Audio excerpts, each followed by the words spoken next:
Well, welcome. We're back to my office. This is live. You're live. I'm live. This is in real time, and it's going to go for a half hour. I don't now. You don't have to stay for a half an hour. In fact, I don't even know if there's anybody out there. I hope there is. I hope you're there.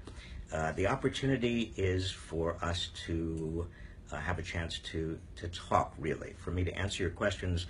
I want to talk a little bit first. Well, I hope you had a good Thanksgiving. Did you? I did. My wife and I had Thanksgiving with some friends. It was not a big family Thanksgiving. My family's kind of scattered all over the country. My sons and their wives and their in-laws, and I mean, they were all over. So it was a very tiny little Thanksgiving, but it was lovely. It was just terrific, very restful, and it was a great way to end my book tour because I am tired, and having a long Thanksgiving was so pleasant. But now I am back, and I just met with some of my graduate student instructors for next semester, and we're getting ready for a big course, big undergraduate course. I teach a number of courses here. My favorite course, I shouldn't really say that, but let me say one of my favorite courses is a big undergraduate course called Wealth and Poverty that I've been teaching for a number of years here at Berkeley. I love the undergraduates here. I've taught at other places as well, but the undergraduates here are particularly bright and particularly enthusiastic and appreciative, and also very diverse. About 30%, 35% of our undergraduates here at Berkeley are Pell Grant eligible, which means that they come from relatively poor families. And that changes the dynamic of any discussion about wealth and poverty. It ceases to become an academic discussion, and it becomes a much more personal discussion. And it's great to have that opportunity. I consider it an extraordinary opportunity for me. It's a privilege for me to teach them. And that starts next semester. So what I wanted you to, I was originally going to talk with you today about public lying, about the tendency, particularly in this election, and particularly, not to be overly partisan about it, but particularly among Republican candidates, to say things that are not true.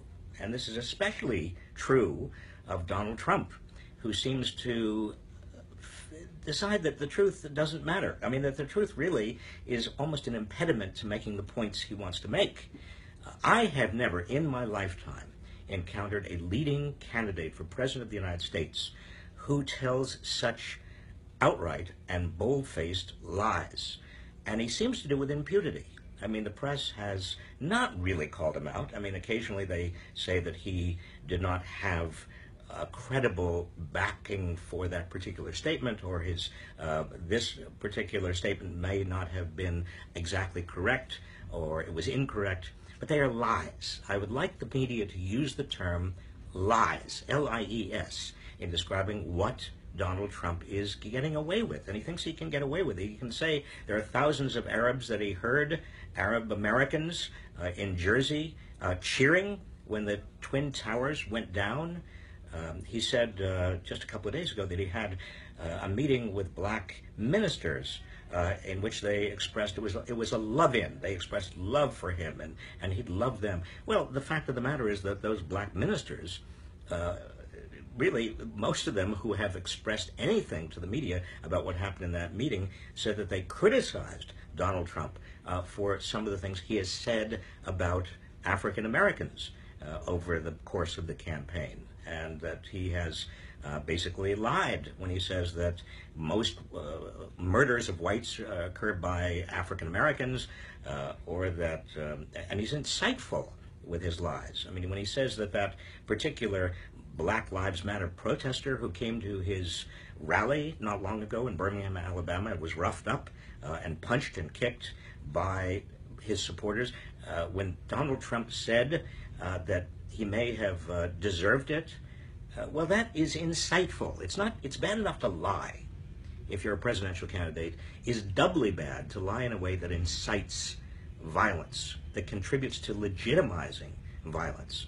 And we've had enough violence. What we heard about today in San Bernardino, California, look, I don't know exactly what happened, and I can't predict what the authorities will discover about the motives of those gunmen. But I can tell you that mass violence, mass killings, have reached an unparalleled level in America. Those of us who are old enough to remember the 1950s and 60s and 70s really are looking upon what's happening now with kind of a. It almost feels like we're in a different time warp. The mass killings that are occurring are different from anything we've seen before. America's always been a gun culture, and we've always had violence disproportionate to the kind of violence that other countries, particularly countries that don't make it so easy to get guns, have experienced. But to have the kind of mass shootings that we are experiencing over what seem to be issues concerning hatefulness or hate toward a particular group is something that is relatively new, particularly on the scale we're seeing it. The Planned Parenthood killings, the killings or attempted killings of the Black Lives Matter protesters recently, the other examples we have where people are incensed and they take out that they vent that frustration and anger through violence is something that has no place anywhere. I was going to say that it has no place in America, and it has no place in a civilized society. It's one thing to allow people to carry guns. It's another thing for political candidates to, and I'm not suggesting they incite this violence directly. I'm saying that if political candidates are being inflammatory in their rhetoric and are choosing scapegoats, such as Planned Parenthood, Carly Fiorina was talking about videos that she alleges showed Planned Parenthood officials harvesting or making plans to so-called harvest the body parts of fetuses and sell them. Now, there is no such video.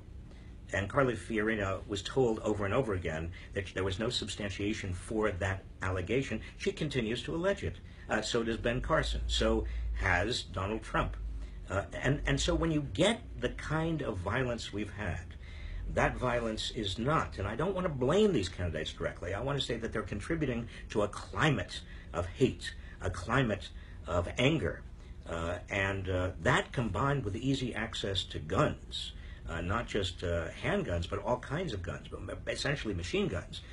You are creating in the United States a kind of tinderbox with regard to anger and violence and gun violence and hate crimes that is really new in this country and cannot be tolerated. And I think for politicians especially to even indirectly contribute to that is, well, I think frankly despicable. Now you may disagree with me, but I hope I get your questions about this. I want to stop here for a moment. I want to change tone entirely because I find myself getting so angry about some of this and some of the lies and some of the inflammatory rhetoric being used in this campaign that I could go on and use all our time up, and I'm not going to do that. But what I'd like to do is pause here for a minute. Some of you might be curious, maybe you're not at all, but I want to show you around my office. Here I am at Berkeley, and do you mind just joining me? We'll do a little tour. We'll just just for a minute. I mean, you might be curious, maybe you're not. This is my book, by the way. I just thought I'd mention it to you in case you were curious and interested. But I have a lot of other books here, so come with me. Now we are. First of all, let me point out. I have on this shelf a lot of sort of memorabilia that means nothing to anybody. In fact, my students call this my museum. They really do. I think it's sort of slightly pejorative. But I have a lot of things here. This is I used to appear on The Daily Show with Jon Stewart. This is my little hat. They give you a hat when you were on The Daily Show. Did you know that? This is I have a number of these hats. And someday, when I really get close to retiring and I need some cash, I'm going to put these on eBay, but not yet. This is Eleanor Roosevelt, and this is Harry Truman. These are little awards for various things. This, you may recognize him. This is, do you recognize him? This is Newt Gingrich. That's not an award. That's a booby prize I got. Over here, this is the original Clinton cabinet. It's a kind of historic piece. There is Bill Clinton and Al Gore looking much, much younger. I'm looking much younger too, because I'm sitting over there. And then kind of extending around, this is my bookshelf. These are mostly books about economics, and then books about politics over here. There's a book about, this is a shelf about economic history. This is mostly non-economic history. It is just history. This is, are you with me still? This is philosophy, and some old, I mean, really, we're talking about 18th century, 19th century philosophy. My globe, and then what else do you want to see? Oh, let's go over here. This is a picture of me telling Hillary Clinton a joke. I don't think she thought that was very funny. Here's Bill pretending that I'm not giving more attention to his wife than he is to me. Here's a picture of a meeting that I had a while back with President Obama, but you can only see the back of his head. You have to take my word for it that this is President Obama.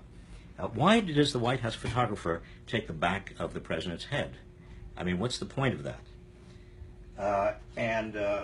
These are other kind of, again, mostly memorabilia. And here's where I do my work. This is a setup that I find to be very, very handy because I can work on 3 screens at the same time. People find that it's like being at a control panel. I come in the morning and I roll up my sleeves and I can do work on an article I'm writing on one paddle. I can do Facebook if I want to do some Facebook entries on another. I can begin work on a book that I'm just still in the early stages, and I can do emails. I can do it all right from my control panel here. And here's some more books. This is mostly 2 shelves about economic inequality and political inequality. This is one of my favorite quotes. Can you come over here for a second? This is Justice Louis Brandeis, and he says, "We can have democracy in this country, or we can have wealth concentrated in the hands of a few, but we cannot have both." He knew what he was talking about. He said that in the early decades of the 20th century, but it is just as relevant today. We can have democracy in this country, or we can have wealth concentrated in the hands of a few, but we cannot have both. Exactly. And so that's it. That's my my office. Oh, I wanted to show you one more thing. This is one of my favorite cartoonists in the New Yorker is named Roz Shast. I don't know whether you know her, whether you follow her work, but a number of years ago, she did this cartoon. This is the awards you get for timely filing of your income taxes. You know, it's a joke. For $30,000 to $45,000, you get a keychain, an IRS keychain. $46,000 to $44,000, $94,000, you get an IRS mug, and then $100,000 to $199,000, you get a tote bag from the IRS, and then $200,000 and up, you get dinner and dancing with Robert Reich. Well, that was funny then. I'm not sure it's funny anymore. Anyway, back to your questions. We have about 15 minutes for your questions, and I would love to hear them. The other thing I would like to hear from you is whether you would like me to do this live broadcast again. I mean, we could conceivably do it every few weeks, possibly every week. It really is up to you, and so I'd like very much to hear your wishes, your suggestions in that regard. So let's have the first question, please. And this is from Lori McCullough. And Lori asks, "You're so optimistic. do you have hope for gun safety for us all? Laurie, I am not so optimistic that I believe that the United States is going to regulate guns to the extent that Canada does, or Europe does, or most other advanced nations do. I think that gun owners have this fixed idea that somehow the Second Amendment to the Constitution was devised to protect the right to own a gun. And I could give you a constitutional argument about why that can't possibly be the case. It was actually, the Second Amendment was designed to preserve the right to have standing militias in the states. Nevertheless, gun owners and the NRA, I think, are so powerful, we're not going to get the kind of gun regulation we need. But I do think it is possible to get some more regulation in the sense of background checks. I mean, it's insane. You know, why should it be easier to get a gun license than to get a license to drive a car? I mean, isn't it insane that somebody who is prohibited from flying because of that person is a terrorist suspect or has some other background check problem, that person can still get a gun. I mean, if we want to have the availability of guns for hunters for legitimate reasons, that's fine. But background checks and outlawing AK-47s and machine guns and all kinds of guns that have nothing whatever to do with hunting seems to me is a reasonable step. And Laurie, you said, is there any hope? I think there is. I think that people have basically had enough. And I thought after Newtown that would have been it. But the public is becoming increasingly angry with the irresponsible use and acquisition of guns. Next question. And I am an optimist, Laurie. I am an optimist because I've been around long enough to be optimistic. Dora Victor asks, do you believe the media helps to propagate the lies? Dora, I think the media, by repeating the lies, is helping to propagate them. By not calling them out to be lies, is helping to legitimize them.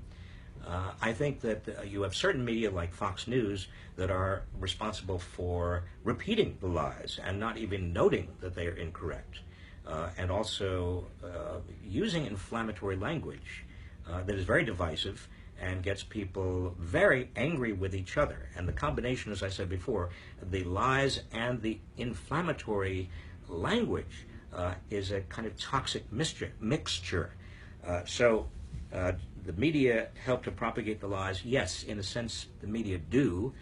And as dictators, totalitarians have known throughout history, a big lie, repeated often enough, begins to take on its own life. People say, well, I've heard that so many times before, it must be true, even though it's a lie. So it is the responsibility of the media to say something is a lie. Next question. This is from Rami Moshe and asks, what would it take for Bernie to win? And what can we do? Well, Rami, I think that Bernie Sanders, and I assume you mean Bernie Sanders, I don't know any other Bernies who are running, I think Bernie still has a very good chance in the sense that as I go around the country, the enthusiasm for Bernie Sanders is much greater than the enthusiasm for any other candidate, Republican or Democratic. And in the primaries and the caucuses that are going to begin with the Iowa caucus at the end of, I guess it's it started February, and then right through Super Tuesday, March 1st, we're going to have enthusiasm really getting people to the polls. Organization is also important, but enthusiasm and motivation is what gets people to vote in primaries and also to gather in caucuses. And so I think somebody who has that much enthusiasm behind him or her, and behind him in the case of Bernie Sanders, does have a pretty good chance. And I was interested to learn that, for example, Elizabeth Warren decided not to endorse Hillary. She was the lone woman among Senate women who decided not to, and that got some headlines. So Your next question, Rami, is what can we do? Well, what you can do is stop sitting there. I don't mean you should stop sitting where you are right now, because it's nice to have you in this conversation. But you can stop sitting in your particular office or home, and you can actually go to these primary states, go to where the caucuses are, help organize, help mobilize, help get out the vote.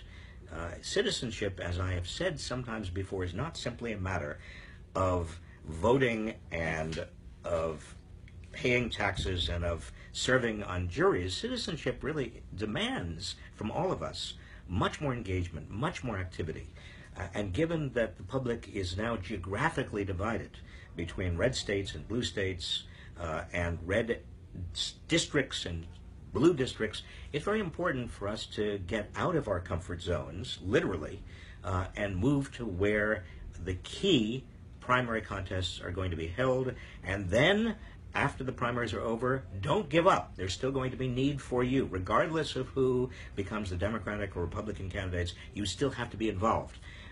And you need to go to the key swing states and make sure that you are helping elect somebody who is much better than some of the crazies who are out there as nominees right now, or who would like to be nominees, who are trying to become nominees. All right, we can get back to that. I have a lot more to say, but I see that there are other questions coming in. This is Brian Canham, and he wants to know, if you worked 2 jobs in the retail and service industry, how would you get out when you can't affect a college education? Oh, I see what you're saying. If you work 2 jobs in the retail and service industry, how would you get out when you can't afford a college education? Well, let me just say this, Brian.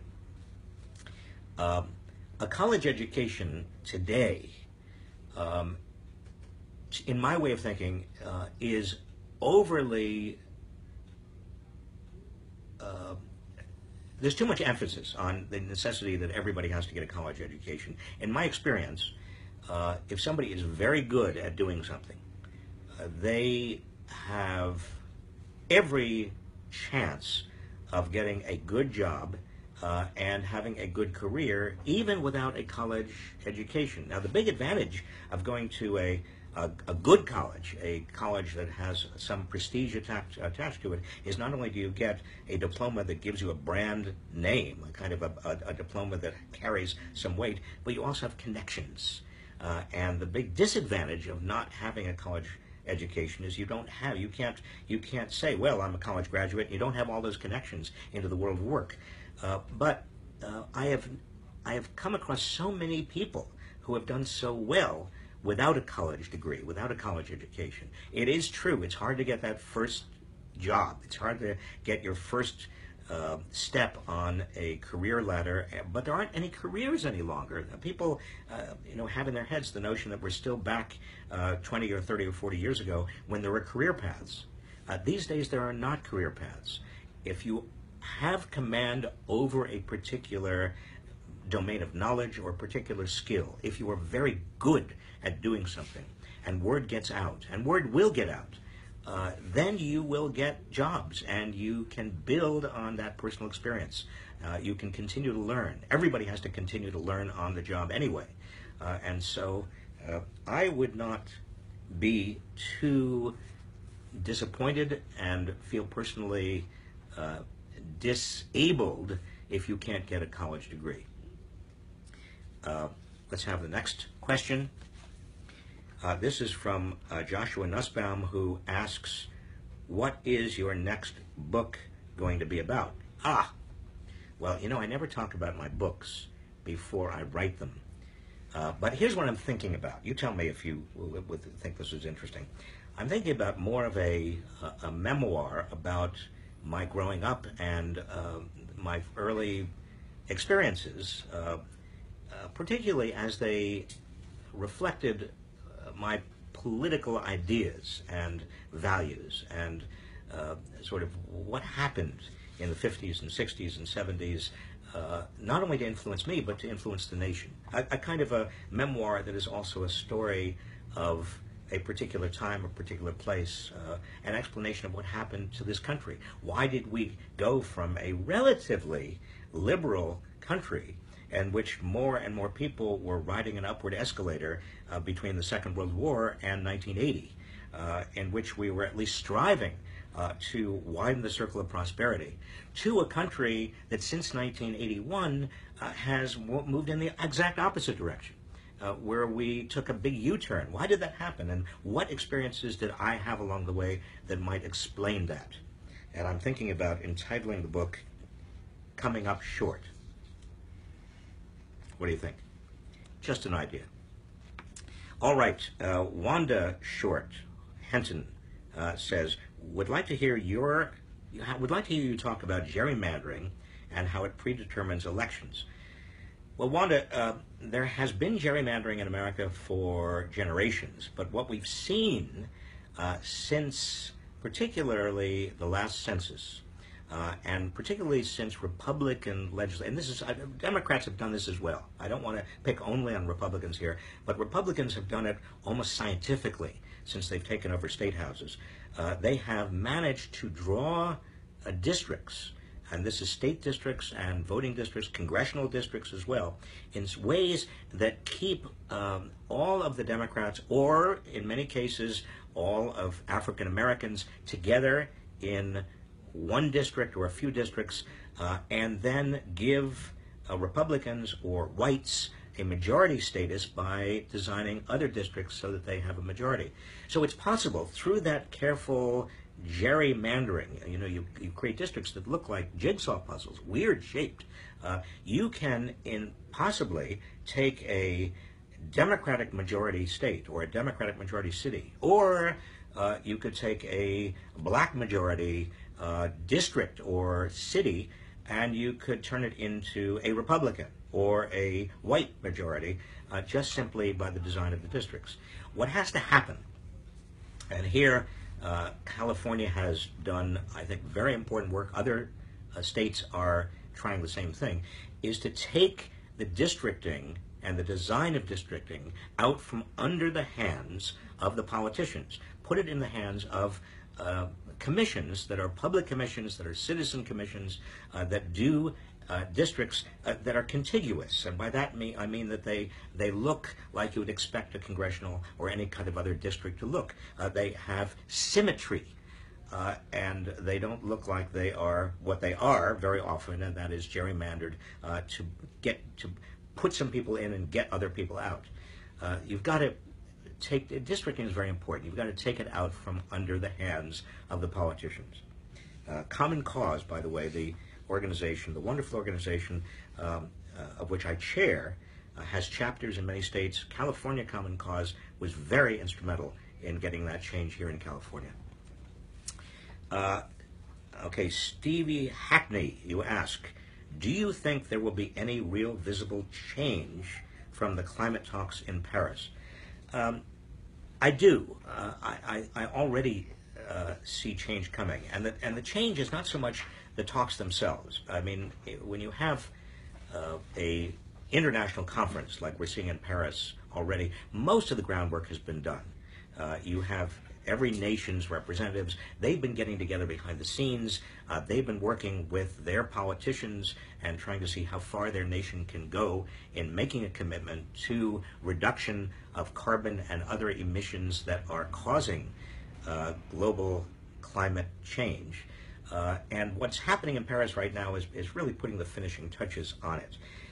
In the United States, President Obama is already and has already made a commitment, quite a dramatic commitment. I think it is possible to fulfill, certainly technologically, but he's not going to rely on Congress to in any way confirm a treaty or pass a treaty, because the Republicans in Congress don't want to do it. In fact, Republicans have already tried to undermine the president with regard to any kind of climate change initiative. The president's going to do this through his own authority. He already has the authority. For instance, what he's done with the Environmental Protection Agency already. But other countries who don't have to deal with Republicans or Republican majorities or our parliamentary systems and they don't have to deal with the separation of powers, they probably will ratify those climate treaties that come out of Paris. It looks like we are out of time. There are a lot of other questions that you have. I want to thank you all for joining me. I want to thank Yael Ridge and also Zoe Beck, my two assistants here, who have done such a great job. And maybe we'll see you next week, or maybe we'll see you soon. Thanks.